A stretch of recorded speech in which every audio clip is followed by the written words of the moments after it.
Maravilha, vamos falar dos usos dos drones, né, dos ARPs na agricultura. E para falar dos drones na agricultura, é interessante a gente falar o que o avião e que o helicóptero já fazem hoje e a gente conseguir dimensionar isso para o tamanho do drone, para o tempo de voo do drone e etc. Então a gente vai começar falando das atividades da aviação no agronegócio. Vamos começar aqui com combate a vetores de doenças, né? Houve apenas uma situação na Baixada Santista que foi utilizado avião para aplicar algum tipo de inseticida, né, para controle, e nunca mais houve, né? Existem diversas restrições no Brasil em termos de legislação para realizar esse tipo de combate. E eu acredito que o drone ele entra numa vertente já diferente do avião e do helicóptero, né? Ele já consegue sim realizar pulverização direto na rua ou utilizar a pulverização em lagos, em áreas isoladas. A gente vê muita casa abandonada, né? Piscina largada. E aí o drone ele entra muito bem, ele encaixaria muito bem. E eu acredito até que em termos de legislação seria mais simples essa operação para se conseguir liberar. Porque a grande dificuldade, né, de realizar esse serviço aqui no Brasil é a questão de um avião sobrevoando uma cidade inteira ou um helicóptero que seja e pulverizando malation, que normalmente é o inseticida que se usa aí para combate a vetores, né? E eu acho que o drone já não vai chegar nesse quesito de sobrevoar uma cidade inteira e vai ser muito mais pontual. A gente teve, né, a gente viveu uma pandemia, cada vez ela está acabando mais, né, com vacina, etc. E a gente viu muitos drones pulverizando cloro na cidade. E isso é muito interessante, porque houve sim uma empregabilidade para o drone de pulverização, não só pulverizando na agricultura, mas também para o combate a um vírus, né, para a limpeza de ruas, etc. E isso vai encaixar muito bem com o drone. Então sim, o combate a vetores com o drone é uma grande alternativa e você como operador, né, certificado, com a sua empresa aberta, com a sua carteira CAAR, você consegue sim desenvolver esse trabalho dentro da sua cidade muitas vezes. Então é interessante você buscar, né, a prefeitura, ver o interesse da cidade em realizar esse tipo de trabalho e com certeza vai ser muito bem aceito a fim de combater, por exemplo, o mosquito Aedes aegypti, da dengue, né? Que a gente sempre tem no começo do ano esse problema e o drone consegue sim se encaixar nesse negócio e consegue resolver ou pelo menos ajudar a resolver um grande problema que nós vivemos nas nossas cidades. Outro emprego que a gente tem das aeronaves, né, o combate a incêndio. Os aviões, os helicópteros já atuam nessas áreas, nessa atividade, né? Para combate a incêndio em florestas, combate a incêndio em canaviais, em soja, etc. Já existe esse trabalho e ele acontece e é muito bem feito, né? Normalmente ele ocorre na entre-safra. Então é muito legal isso porque é complementar a safra. Acabou a safra de pulverização, de trabalhos de dispersão de sólidos, né? A gente vai ver no próximo slide isso daí. Mas aí no final da safra começa-se a nova safra, a safra de combate a incêndio. Ah, muito bem, mas a gente está falando aqui de drone, né? Um drone já não tem a mesma capacidade de um avião, de um helicóptero em termos de carga. Então, para um combate a incêndio em floresta, um combate a incêndio em áreas extensas, não é uma empregabilidade aceitável, né? Não consegue ter operacionalidade suficiente para tal. Porém, existe sim um ramo de atuação muito interessante para o drone, que é o combate a incêndio dentro de cidades. Então, o drone com uma mangueira, né, atrelada a um caminhão-pipa, ele consegue erguer voo e fazer o combate dentro na área externa de prédios, né, da janela e começar a atingir com seu jato de água ali dentro. Claro, existem diversas mudanças que precisam ser feitas, adaptadas para o drone, para não ter tanta força de impacto, mas sim é algo que já acontece no mundo e é possível de se utilizar no Brasil também. Claro, tem a dificuldade de como a gente vai vender isso, quem que vai, né, pagar esse serviço, digamos assim, mas é sim um mercado que dá para se colocar os drones e que existe oportunidades para a gente. Olha que trabalho legal! Isso até é a piada, né? O avião sabe fazer chover, a indução à chuva.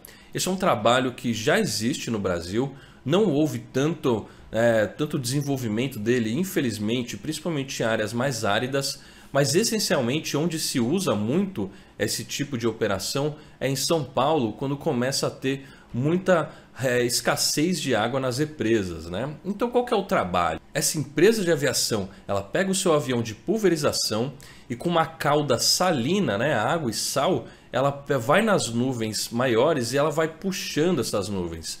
Então no final a gente vai aumentando o tamanho da nuvem e trazendo ela para onde a gente quer que chova. Muito interessante, né? Essa empresa, inclusive, ela realizou um trabalho muito grande na África do Sul. Eu acompanhei remotamente, né? Mas eu tenho contato com o pessoal e foi muito interessante de ver esse trabalho acontecer lá. Justamente para áreas mais áridas e também é muito importante para regiões de represa, como esse exemplo que eu dei de São Paulo. Então você pega a nuvem que está longe, né? Que não vai chover ali dentro da represa e você meio que caça ela e, além de tudo, você aumenta o tamanho dela, você aumenta a quantidade de chuva. É um trabalho muito interessante da aviação e que o drone, pela sua capacidade, ainda não vai conseguir realizar esse tipo de trabalho, né? Porque seria muito pouca solução salina para tal. Porém, com o aumento dos drones, no aumento de capacidade de bateria, o aumento de classe 3 para classe 2 para classe 1, a gente vai falar isso na hora de legislação, né, do tamanho dos drones e as classificações, certamente começa a se tornar uma alternativa para os drones, essencialmente dentro das cidades. Porque com drone a gente tem a facilidade de poder pousar onde a gente quiser, né? Isso quando a gente fala de drones multirotores de asa rotativa, que são semelhantes ao voo do helicóptero. Então sim, é uma alternativa possível, não hoje, mas a futuro sim. Aqui o serviço de dispersão de sólidos é um mercado muito grande para a aviação em geral, né? O avião fazendo distribuição de ureia ou de NPK. A Climb é uma empresa que fez muito trabalho de dispersão de NPK nas florestas. Porém, se for comparar com drone, né, que é o intuito desse curso, a gente vê que existe essa barreira de tamanho, né? Porque para fazer uma adubação de NPK são 200, 300 kg por hectare. Então para o drone ainda está difícil. Porém, existem sim oportunidades. Por exemplo, a dispersão de formicida grânulo em florestas. O drone consegue atender muito bem, porque em geral esse trabalho é de 3 a 7 kg por hectare. Isso é um valor muito factível para o drone, uma operação bem possível, né? Assim como também a semeadura. A gente vê quilos muito menores, 20, 25 quilos por hectare, o que também já encaixa os drones que a gente tem no mercado.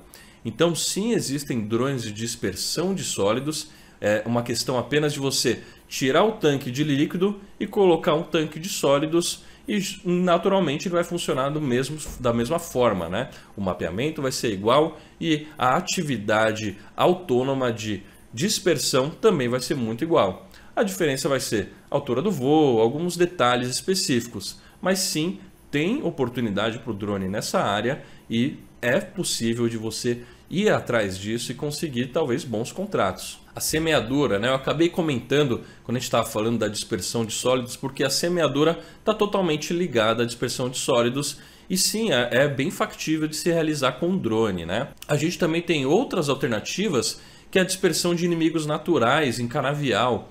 Então são atividades hoje que já são realidade para o drone e que é uma questão de você, operador, colocar dentro do seu portfólio para atingir esses clientes e conseguir aumentar o uso do seu drone, do equipamento que você adquiriu, que seja 1, que seja 10, que seja 200, mas você conseguir com esses equipamentos aumentar a renda, o faturamento da sua empresa, realizando novos tipos de trabalho, novos tipos de atividades. E por último, e não menos importante, claro que na realidade é 80% de toda a atividade da aviação agrícola, a dispersão de líquidos, né? A pulverização em si, né? A maioria das imagens, quando a gente fala de drones na agricultura, é um drone pulverizando, porque naturalmente é onde mais se utiliza esse tipo de atividade, que é a aviação agrícola. E esse é um caminho muito interessante para a gente, né? E é por isso que você está aqui se especializando no curso CAR, justamente para você conseguir realizar as suas pulverizações no campo. E esse mercado ele tem crescido muito, porque o drone, além de ter a alternativa, né, ter pego uma área de buffer zone, você vai ver isso mais para frente na aula de boas práticas agrícolas, de legislação também, a gente ter pego uma buffer zone muito menor do que a do avião, do que o helicóptero, a gente, como prestador de serviço de drones, ganhamos uma área muito grande de atuação. Então o que o avião precisa deixar 500 metros de buffer zone, com o drone 20 metros. A gente ganhou 480 metros, muitas vezes de extensões enormes, de possível atuação de aplicação de herbicida, de maturador em cana-de-açúcar, de inseticida, de diversos produtos que vocês vão acabar vendo aqui no curso. Então essa área de atuação da pulverização, não só com o ganho e diversas outras possíveis aplicações, que a gente vai ver agora na parte de culturas, né, as oportunidades que a gente tem com os drones, vem crescido e está sendo muito interessante para o nosso mercado. Agora vamos falar das principais culturas que a gente tem no ramo agrícola e como que se encaixa o drone, quais oportunidades que a gente tem dentro delas. É claro que eu não consigo abordar aqui todas as culturas existentes no mercado, então uma ou outra vou ser um pouco mais generalista e no geral você vai entender quais que são as alternativas dentro de culturas muitas vezes semelhantes. Então, se eu falei de soja, talvez você consiga trazer algo para o trigo ali. Então, em geral, é isso que a gente vai ver nessa matéria. Muito bem, vamos começar aqui pelo algodão. O algodão é uma das culturas que mais se utiliza a aviação agrícola. E o que se aplica no algodão? Herbicida, inseticida, fungicida, regulador de crescimento e desfolhante. Ou seja, praticamente tudo, né? E é uma cultura que demanda muito a entrada de pulverização, principalmente de inseticida. E a gente vai ver que a pulverização de inseticida, ela tem um controle muito interessante e ela, em geral, para o nosso tipo de atividade, ela é que tem um maior rendimento operacional. Então, para nós da aviação agrícola, pulverizar inseticidas em qualquer que seja a cultura é um grande mercado para a gente. Em seguida, do fungicida, porque deriva de inseticida e fungicida não é tão problemático quanto uma deriva de um herbicida. Vocês vão ver isso melhor nas aulas sobre os produtos, sobre as práticas agrícolas, né? Mas a gente vai ver que também temos muita potencialidade no mercado de herbicida, apesar das dificuldades desse tipo de pulverização. Porque o drone ele tem muita qualidade na sua pulverização. A gente vê muita qualidade na entrega das gotas. Claro, se você tiver com os bicos certos, utilizando a aeronave certa, realizando as boas práticas agrícolas, mas a gente vê sim um ramo de atuação de pulverização de herbicidas muito forte e muito latente para o drone em qualquer que seja a cultura, e isso a gente vai ver agora nos próximos slides. Então a gente vê na soja muita pulverização de fungicida e inseticida, mas a soja tem um detalhe, né? Por que se usa tanto a aviação agrícola? Porque a gente vê aqueles campos na Bahia, campos no Mato Grosso do Sul enormes, né? Quilômetros e quilômetros de soja, e o avião se encaixa muito bem, porque o avião acaba tendo um rendimento muito alto, né? Você pega um air tractor aí que carrega 1,5 toneladas de produto, ele chega e começa o tiro, vai longe, entendeu? O drone já nessas áreas não consegue se encaixar, não consegue competitividade. Mas em áreas menores, né, de 50, de 100 hectares, a gente vê muita entrada do drone, principalmente aqui no mercado de São Paulo. Tá? Então eu vejo muito os pulverizadores indo para a soja com seus drones em áreas menores.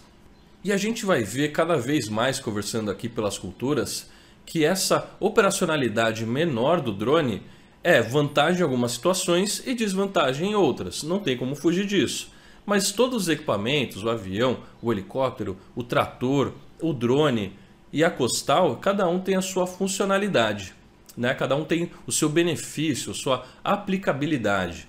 Mas em relação ao costal, a gente vê que a tendência do drone é que ele cada vez mais vai pegando esse tipo de pulverização. Então a gente vê que em algumas situações o avião compete com o helicóptero, o drone compete com o helicóptero, né? A gente vai cada vez mais, dependendo de cada situação, vendo um pouco de competição, mas em geral eles se abraçam, eles são modais que se complementam, né? Ao contrário do drone com costal, que o drone realmente ele veio assim como uma grande alternativa para tirar aquele contato do pulverizador, né, do costal com o produto, a baixa operacionalidade e etc.